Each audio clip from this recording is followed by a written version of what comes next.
Imagine you're a healthy woman under 30, maybe a year postpartum with your second child. Right, a very common scenario. Yeah, and you've done your pelvic floor rehab, you've slowly transitioned back into working out, and you feel generally strong. You feel like you're back on track. Exactly. So you go to a gym or like a fitness class, and you set up to do a standard crunch. You lift your shoulders off the mat, or maybe you grab a bar to do a pull-up. And then something unexpected happens. Right. Suddenly, right in the middle of your stomach, a strange, highly visible bulge pops out. Oh, yeah. Your belly literally pushes outward, creating this distinct ridge straight down the center. Which is terrifying for a lot of people. Totally. You pause, you look at your instructor, and you ask, is this normal? It's such a jarring moment for anyone experiencing it. Instructors hear that question constantly because it immediately triggers this feeling of vulnerability, you know? Yeah, I can imagine. You see this ridge pop out of your midsection, and the automatic assumption is just, well, that something is torn or permanently broken. Right. Which brings us to the foundation for our deep dive today. We're looking at this really fascinating instructional guide from Studio Pilates, Paris. That's a great resource. It really is. We are getting into the mechanics of postpartum core health, the actual science of intra-abdominal pressure, and why the old persistent fitness advice of, just doing more crunches is fundamentally flawed. It's so outdated. Yeah. So our mission today is to uncover why this mysterious abdominal bulge happens, how our core actually functions as a highly sensitive pressure system, and how to train your body to work smarter rather than just punishing it with harder workouts. And while the primary lens of this BioPilates guy is postpartum recovery, the mechanics apply to literally anyone trying to understand human physical stability. Right, it's universal. Exactly. But to get there, we have to discard the idea that the abdomen is just like a flat sheet of muscle you flex to look good at the beach. It's not just a six-pack? No, not at all. It is a dynamic, three-dimensional container that is constantly managing internal forces. Okay, let's unpack this, starting with the actual mechanics of that crunch. Sure. The moment someone lifts their head and shoulders off the mat, what is physically happening inside the abdomen to force that visible bulge outward? Well, when you perform a crunch, or really any movement where you lift your legs or pull your body weight up, you are instantly introducing a massive spike in pressure inside your abdominal cavity. Because your head and shoulders are heavy. Exactly. Lifting them creates a mechanical lever, and your core has to instantly brace to support the spine against that lever. Oh, wow. So the cavity compresses, and the internal pressure rises dramatically. But that pressure isn't a bad thing. It's completely necessary. Wait, really? The pressure is a good thing? Yes. Without it, you wouldn't have the spinal stiffness required to transmit force from your upper body to your lower body. You just fold in half and collapse. Okay, so it's basically like squeezing a tube of toothpaste with the cap still screwed on tight. That's a great way to look at it. You apply force to the tube, but the pressure has to go somewhere. Because the cap is blocking the exit, the pressure travels outward, and the weakest, thinnest part of the plastic tube is going to bulge. That is exactly it. The bulge you see on the stomach is the physical manifestation of that internal toothpaste, basically trying to escape. Oh, wow. The abdominal wall is supposed to coordinate and manage that sudden spike in internal pressure. And if it doesn't? If it fails to do that, the force just obeys the laws of physics and takes the path of least resistance. It pushes outward directly against the center line of the stomach. The source material highlights a really significant paradigm shift regarding this. It does. When someone sees their stomach push outward like that, the automatic reaction is, my abs are weak, I need to strengthen them. But the guide emphasizes that this bulge does not necessarily indicate a lack of strength at all. Right. You could have highly developed, incredibly strong, superficial abdominal muscles. Like a visible six-pack. Exactly. Yeah. But if those muscles are firing, like a fraction of a second too late, or if the deep stabilizing muscles underneath them are offline, you will still experience that bulge. So it's not a strength issue. No, the pressure itself isn't the problem. It's an issue of organization. The nervous system is failing to coordinate how the muscles manage that internal force.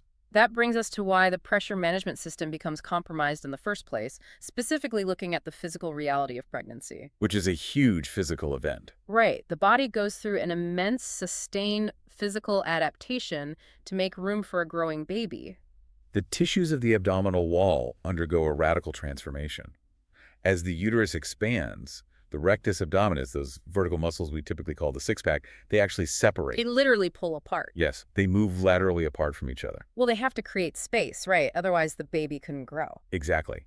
But that leaves the tissue connecting those two sides bearing an incredible amount of stress. And that connecting tissue is the linea alba, right? Yes. The linea alba is a thick, fibrous band of connective tissue running vertically down the center of the abdomen. So it's not a muscle itself. Right. It's important to note that the linea alba is not a muscle. It's connective tissue, more like a tendon or a ligament. Okay, got it. During pregnancy, this band takes on massive strain. It thins out and stretches incredibly wide. For some people, this tissue gradually regains its tension after birth. But not for everyone. No, for many others, the recovery is delayed, and the linea alba remains distended and lax.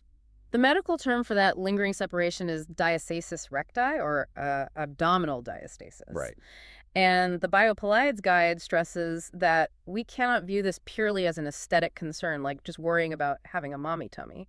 It fundamentally alters the biomechanics of the trunk. It really does. The structural integrity of that midline dictates the stability of the entire torso. Oh, wow.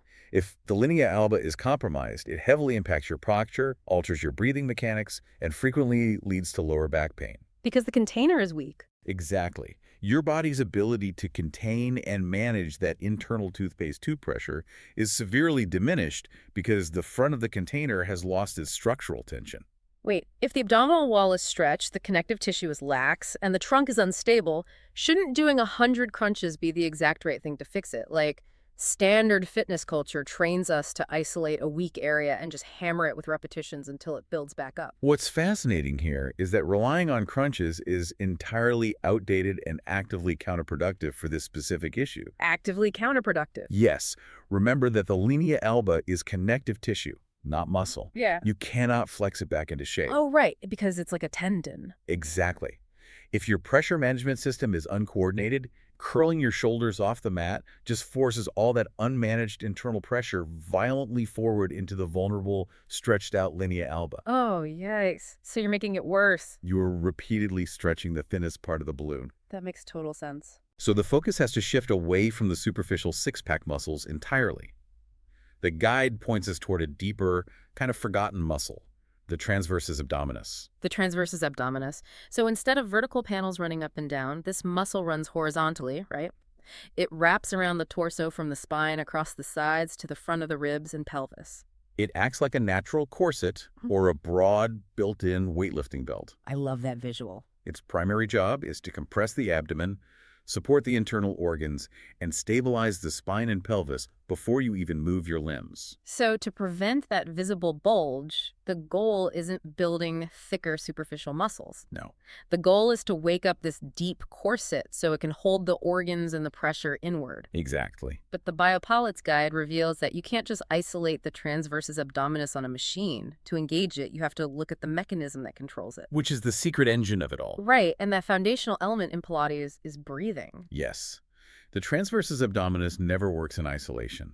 It is part of a synchronized internal team. Who else is on the team? It coordinates directly with the diaphragm, which sits like a dome or a parachute above your internal organs, and the pelvic floor muscles, which form a hammock underneath them. So they surround the organs completely. Right. Together, the diaphragm, the pelvic floor, and the transversus abdominis create a literal pressure cylinder. That brings up something interesting. The guide outlines the first things a Pilates instructor evaluates when they see a student's stomach bulge. They don't analyze the abdominal muscles first, they watch the breath. Always. They are looking to see if the person is only breathing shallowly into the top of their rib cage. They watch to see if the person is holding their breath during the exertion, or they look for signs that the person is involuntarily pushing down into their pelvic floor to find some kind of artificial stability. Every single one of those habits destroys the efficiency of the pressure cylinder. How so? Think about holding your breath. It's a very common instinct when something feels heavy. By locking your airway, you trap a massive volume of air inside the torso, causing intra-abdominal pressure to skyrocket. Right. If the pelvic floor and transverses aren't timed perfectly to brace against that massive spike, the pressure immediately blows outward through the weakened linea alba. Here's where it gets really interesting, though. In the Stott Pilates method, referenced in the text, breathing isn't treated as like a passive background activity. Not at all. It's not just, inhale on the way down, exhale on the way up. The breath is actively used as a structural tool to create physical stability in the body. It requires coordinated three-dimensional breathing. Mm. When you inhale, the diaphragm descends. Right? If your ribs are rigid, that descending diaphragm forces all the internal organs forward, stretching the abdomen. Because the organs have nowhere else to go. Exactly. But with 3D breathing, the rib cage expands laterally out to the sides and backward into the spine. Like an umbrella opening. Yes. This lateral expansion accommodates the descending diaphragm, preventing the internal pressure from being shoved violently downward onto the pelvic floor or forward into the abdominal wall. So the ultimate goal here isn't to fatigue the abdominal muscles until they burn. No, definitely not. The goal is to give the abdomen an efficient organization. You have to learn how to organize force before your body is allowed to produce more of it. It's a significant mental hurdle, especially for people accustomed to high-intensity, sweat-drenched workouts. Yeah, the no pain, no gain crowd. Exactly. If your nervous system cannot successfully manage the internal pressure during a simple supported movement, adding heavy weights, high repetitions, or speed will only reinforce a dysfunctional pattern. You're just building on top of a shaky foundation. You end up building superficial strength on top of a fundamentally compromised foundation. Exactly. Knowing that the objective is to restore this three-dimensional breathing and wake up the deep pelvic coordination without reverting to crunches, how does the Pilates Paris guide suggest we actually do that? That's where the apparatus comes in. Right, this moves us into the physical toolkit. The guide details specific Pilates apparatuses, starting with the reformer. The reformer is the centerpiece of the method. It consists of a flat carriage that rolls back and forth on a frame attached to a system of springs that offer variable resistance. A lot of people describe the reformer as looking like a medieval torture device. Or they compare it to using training wheels for fitness. I've heard both. But thinking of the springs as training wheels doesn't quite capture the physics of it right. It's more accurate to think of the reformer springs as external artificial muscles. That's a great way to put it. They absorb and share the physical load so your internal transversus muscle doesn't get overwhelmed and tear. The guide mentions exercises like footwork, running, leg circles, and the mermaid stretch. Let's break down footwork to understand those mechanics. You're lying on your back on the carriage, your spine is completely supported, and your feet are pressing against a stationary bar. Okay, so you're horizontal. Right. As you push the carriage away, the springs are managing a significant portion of the resistance. Because gravity isn't bearing down directly on your spine and the springs are absorbing the shock, your internal pressure doesn't spike aggressively. So your deep core finally has the luxury of time. It can coordinate with your breath without panicking. Yes, the nervous system feels safe. You get constant tactile feedback from the springs, which helps your brain understand exactly where your limbs are in space. That makes a lot of sense. You can practice maintaining tension in the transversus abdominis while the legs are moving without overstressing that delicate midline. And what about the mermaid stretch? The mermaid stretch, performed on the reformer, focuses on lateral flexion bending the torso sideways. This physically stretches the intercostal muscles between the ribs, directly improving the capacity for that crucial 3D lateral breathing we discussed earlier. Okay, but the environment changes entirely when we look at the next apparatus mentioned, the Cadillac. The Cadillac is amazing. Also known as the trapeze table. It's a raised, bed-like mat with a metal frame overhead featuring various hanging bars and springs. The guide focuses on the roll-down bar and the push-through bar for breathing and stability. If the reformer is about managing load horizontally, the Cadillac introduces a completely different relationship with gravity. The overhead springs on the Cadillac are uniquely used to unload the body. So if you're lying on the mat holding the push-through bar, the springs attached to the bar are actually pulling it upward. You have to pull the bar down against the tension. And as the spring assists the bar back up, it physically guides your shoulder blades and rib cage into the mat. Oh, nice. It's providing your central nervous system with a physical boundary. The tension from above allows you to practice stabilizing your trunk and managing your internal pressure, while the machine physically holds a percentage of your body weight. So it's supporting you from above. Exactly. It gives the body a map to find proper alignment and muscular engagement without the overwhelming downward force of gravity fighting you. As the nervous system adapts and control improves, the guide introduces the stability chair. Yes, moving up in difficulty. This is where functional load comes into play. You transition from a supported, lying down position to a seated or standing position. The guide highlights the standing leg press, The stability chair removes the large supportive surface area of the mat or the carriage. You are dealing directly with gravity in an upright posture. which is much harder. Much harder. During a standing leg press, you're standing on one leg on the floor while pressing the other foot down onto a spring-loaded pedal. That creates a massive amount of asymmetrical force. Pushing down with one leg while keeping your torso perfectly still, that's simulating the mechanics of walking, or like carrying a heavy toddler on one hip. It forces your newly recoordinated deep muscles to handle complex shearing forces. And if they fail, If your transversus abdominis and your pelvic floor fail to coordinate during that downward press, your pelvis will tilt, your ribs will flare, and you will lose stability. Mastering the stability chair is how you translate the precise, controlled movements of Pilates into durable, real-world stability. the final category of equipment the guide mentions are the barrels, the arc, the spine corrector, and the ladder barrel. It explicitly notes that these are frequently underestimated in the context of postpartum recovery. They really are. But if we connect this to the bigger picture, the barrels beautifully illustrate the mechanical interconnectedness of the human body. How so? Well, we established that breathing is the fundamental engine of core stability. To achieve that lateral three-dimensional breath, your rib cage and your thoracic spine, the middle of your back, must possess a high degree of mobility. Right. And the geometry of the barrels physically matches the curve of the spine. So you drape your body backward over the curved surface of the spine corrector. That backward extension improves thoracic mobility. If your mid-back is locked into a stiff, rounded curve from slouching over a baby, driving a car, or hunching over a laptop, your ribs are physically trapped. Oh, wow. They cannot expand laterally. If the ribs can't expand, the diaphragm cannot descend properly. And it's a chain reaction. Exactly.